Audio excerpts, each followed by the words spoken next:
સુરતથી સમાચાર જાણીતા બિલ્ડર તુષાર ઘેલાણીએ કર્યો આત્મહત્યાનો પ્રયાસ। દીકરીના લગ્નના 4 દિવસ પહેલા આત્મહત્યાના પ્રયાસથી ચકચાર મચી ગઈ। ઉમરા પોલીસે બિલ્ડર તુષાર ઘેલાણીના ઘરે પહોંચીને તપાસ શરૂ કરી। ઘરના જે રૂમમાં ફાયરિંગ થયું તે રૂમમાં જઈને પોલીસે તપાસ કરી છે। પોલીસે તમામ સાંયોગિક પુરાવા એકત્રિત કર્યા। ઉદ્યોગકાર મુકેશ પટેલ, મહેશ સવાણી તુષાર ઘેલાણીના ઘરે પહોંચ્યા છે। મુકેશ પટેલ, મહેશ સવાણીએ પરિવારની સાથે મુલાકાત કરી તેમને સાંત્વના પાઠવી છે। બિલ્ડર તુષાર ઘેલાણીની તબિયત તબીબોએ અતિ નાજુક ગણાવી છે। તેમની સારવાર દરમિયાન આઈસીયુમાં પણ તેમને હાર્ટ એટેક આવ્યો હોય તેવી જાણકારી મળી રહી છે। બિલ્ડર ઘેલાણીના તમામ રિપોર્ટ નાયબ મુખ્યમંત્રીએ મુંબઈની હોસ્પિટલમાં મોકલ્યા। 3 ન્યુરોલોજિસ્ટની દેખરેખમાં તુષાર ઘેલાણીની સારવાર ચાલી રહી છે। બિલ્ડરના નજીકના મિત્ર મંડળમાં હાલમાં ચિંતા છે। તબીબોએ બિલ્ડર તુષાર ઘેલાણીની હાલત અત્યંત નાજુક ગણાવી છે। બુલેટના પાર્ટિકલ્સ પણ મગજના વિવિધ ભાગોમાં પહોંચ્યા હોવાનું તબીબોનું કહેવું છે। જે જાણકારી પ્રાપ્ત થઈ છે તે મુજબ મગજમાં સોજો હોવાના કારણે હાલ વેન્ટિલેટર સપોર્ટ પર છે। બીપી અને પલ્સનો સપોર્ટ પણ હાલ ખૂબ જ ચાલી રહ્યો છે। સુરત શહેરમાં નામાંકિત બિલ્ડર તુષાર ઘેલાણીએ આપઘાતનો પ્રયાસ કર્યો છે। તેઓ આઈસીયુમાં ભરતી છે। અત્યારે હાલ તસવીરો જોઈ શકો છો, એક બાદ એક તમામ જે એમના મિત્ર વર્તુળ છે તેમની મુલાકાત કરવા માટે આવી રહ્યા છે। એમ કાંતિલાલ, મુકેશભાઈ પટેલ પણ ઉપસ્થિત છે। મહેશભાઈ સવાણી તેમના પરિવારની મુલાકાત લીધી છે। સાહેબ, શું ઘટના બની છે અને કયા પ્રકારે અત્યારે સ્થિતિ છે?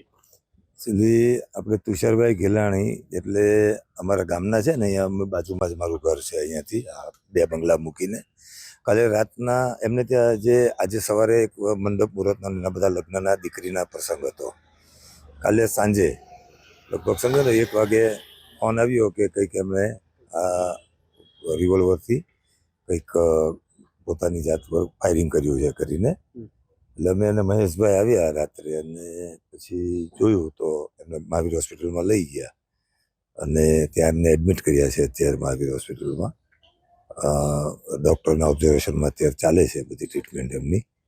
અને પરિવારમાં મેં પૂછ્યું કે આ શું થયું કરીને, કે કેમ આવું થયું છે, તો કે રાતના બધા લગ્ન છે એટલે બધા એમના આજુબાજુના 2 બંગલા તો એમણે ભાડે રાખ્યા છે અત્યારે, કે જેમાં એના બધા ગેસ્ટો આવ્યા છે, અમેરિકાથી છે, સૌરાષ્ટ્રમાંથી છે, એના પપ્પાને બધા આવ્યા છે। તો કે બધા શાંતિથી રાતના લગ્નની બધી ચર્ચા કરતા હતા। એમાં કોઈ ગેસ્ટ આવ્યા ન આવ્યા એ બધી થોડી ઘણી ચર્ચાઓ થતી હતી, પણ એમ કે બીજું કંઈ હતું નહીં। અને પછી એ એમની રૂમમાં ગયા ને પછી ભાભીને એ લોકો સવારે જે મંડપ મુહૂર્ત હતો એટલે તપાસ વાત કરતા જાણવા મળ્યું। એ લોકો બધા સવારની તૈયારી કરતા હતા મંડપ મુહૂર્તની, અને અચાનક જ ફાયરિંગનો અવાજ આવ્યો અને બધા દોડીને ગયા। તો હવે એ કંઈ ખબર જ નથી પડતી કે આ શું કારણ હોઈ શકે। અત્યાર સુધી અમે એ જ તપાસ કરતા, સાથે બેઠા હતા બધા, કે પરિવારનો આટલો મોટા સભ્યો સાથે હતા અને છતાં પણ કોઈ એવું કે ઝઘડો થયો હોય કે કોઈ અણબનાવ બન્યો હોય કરીને। ધંધાથી અમે એને સારી રીતના ઓળખીએ છીએ કે પોતે સુખી સંપન્ન છે, એમાં કોઈ જાતનું કે એવું કંઈ આર્થિક સંકટ જ નથી એમને, 0। તો આ શેના હિસાબે આ પગલું લેવામાં આવ્યું છે હજી કે પોતે ડિપ્રેશનમાં હતા, આવું બધું બી અમે જાણી જોયું છે કરીને।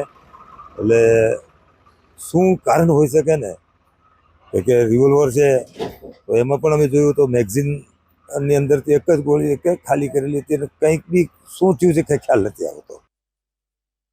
ગોળી જમણા ભાગથી મારેલી છે અને ડાબી બાજુના પાછળના ભાગમાં જે નાનું મગજ હોય ત્યાંથી બહાર નીકળી હોય। અને જે પ્રમાણે અમે એમની અહીંયાથી લઈ જતી વખતે ત્યાં જે હોસ્પિટલમાં જે અમે હાલત જોઈ છે એ જમણા હાથથી ગોળી મારી છે અને ડાબી બાજુથી એ ગોળી બહાર નીકળી। ડૉક્ટરો સાથે વાતચીત થઈ હશે તમારી, શું કહી રહ્યા છે, કયા પ્રકારની સારવાર ચાલી રહી છે? ન્યુરોલોજિસ્ટ કામે લાગ્યા છે? સુરતના જે ખ્યાતનામ ન્યુરોલોજિસ્ટ હોય એ તમામની અમે રાય લીધી છે। એમને રૂબરૂ પણ બોલાવ્યા। 3 જેટલા ન્યુરોલોજિસ્ટ અત્યારે તુષારભાઈની સારવાર હેઠળ છે। પણ જે પ્રમાણે એમને ક્રિટિકલ કે જે વચ્ચે 1-2 વખત એમનું હાર્ટ બંધ પડી ગયું અને એ જે હાર્ટ ક્યારે બંધ થયું અને ક્યારે શરૂ થયું એની વચ્ચેનો ટાઈમ ખબર નથી, પણ એ સમયમાં જે લોહીનું જે ભ્રમણ હોય એ રૂકી ગયું। એના હિસાબે અત્યારે ઓબ્ઝર્વેશન કે ભાઈ એમના બોડીમાં કંઈક પણ મૂવમેન્ટ થાય તો આગળનું ડિસિઝન લઈ શકાય, એવું ડૉક્ટરોએ કીધું છે। અત્યારે એમને કોઈ જગ્યાએ ટ્રાન્સફર કરવા કે કોઈ અન્ય આપણે બોમ્બે બી નાયબ મુખ્યમંત્રી હર્ષભાઈ સંઘવીની રેફરન્સથી બોમ્બેમાં પણ એમના રિપોર્ટ મોકલ્યા, પણ એમને પણ કીધું કે અત્યારે એમને ફેરવવાની આપણે ટ્રાય નહીં કરી શકીએ। અને અત્યારે ડૉક્ટરના ઓબ્ઝર્વેશન હેઠળ 24 કલાક માટે રાખવાના છે. એમના બોડીના મૂવમેન્ટ માટે પરિવાર સહિત મિત્ર મંડળ સહિત આપણે બધા પ્રાર્થના કરવી જોઈએ. પરિવારજનો સાથે વાતચીત થઈ હશે, શું કહી રહ્યા છે લોકો?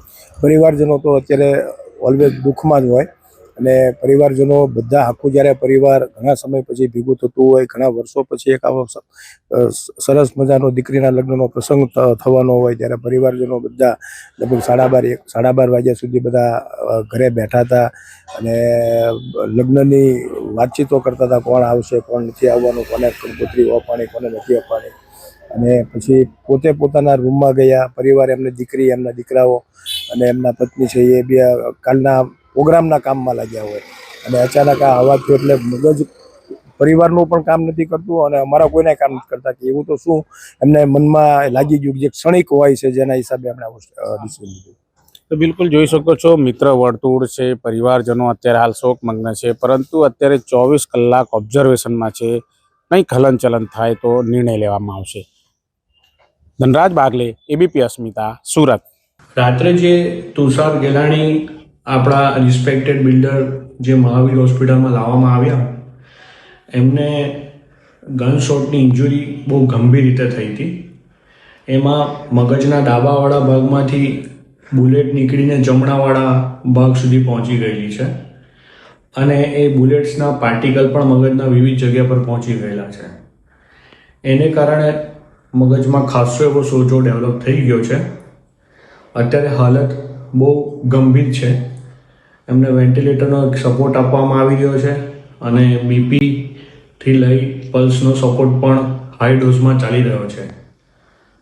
પરિસ્થિતિ ખાસી ગંભીર છે.